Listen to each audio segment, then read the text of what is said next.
General Synod that meets every 3 years, a gathering of clergy, laity, and bishops from across the church, gathers to explore, to understand the national life of our church. It's a place where people know each other, engage in serious, sometimes difficult conversations, but it's the place where our national church does the work it needs to do to understand its purpose in God's mission.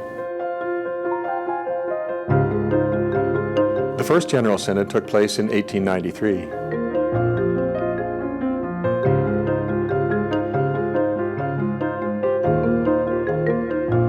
People aren't there to represent the interests of the diocese, but to bring the perspective of their situation, their setting in ministry, to consideration of national issues. As is true in Canada as a kind of civic society, there's a lot of diversity that needs to be represented, and that diversity, when it comes into good conversation, makes us stronger.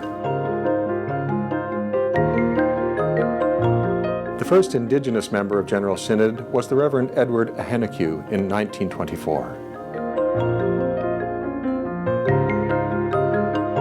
I think they should read the material that comes to them, and I'm very aware of how much material there is. I would suggest that people start with things that are most interesting to them. I know there's going to be a series of videos that people can use to have some orientation to the life of General Synod, and I encourage people to watch those.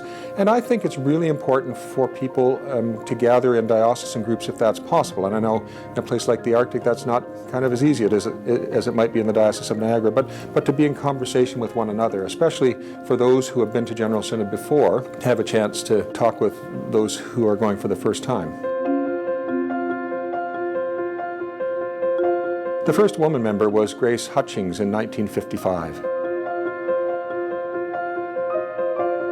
I think that people had a good experience of being together, that the frustrations of a large national meeting would be held to a minimum, and that people would feel cared for in their person and in their presence. Giving the very best account we can of what we believe, knowing that what we believe is not the only thing that's being believed, and that there are other people who believe differently. The third thing would be that people had a sense that they had an opportunity to be changed in some way by the encounter, that they leave in some way different, not having been dragged into change or forced to be different than they are kind of in their souls, but that some new thing in their soul had been stirred and come into life. A friendship, a new understanding of some aspect of the life of our church or of God's mission, an opportunity to enter deeply into something they'd always wondered about but had never had time to explore.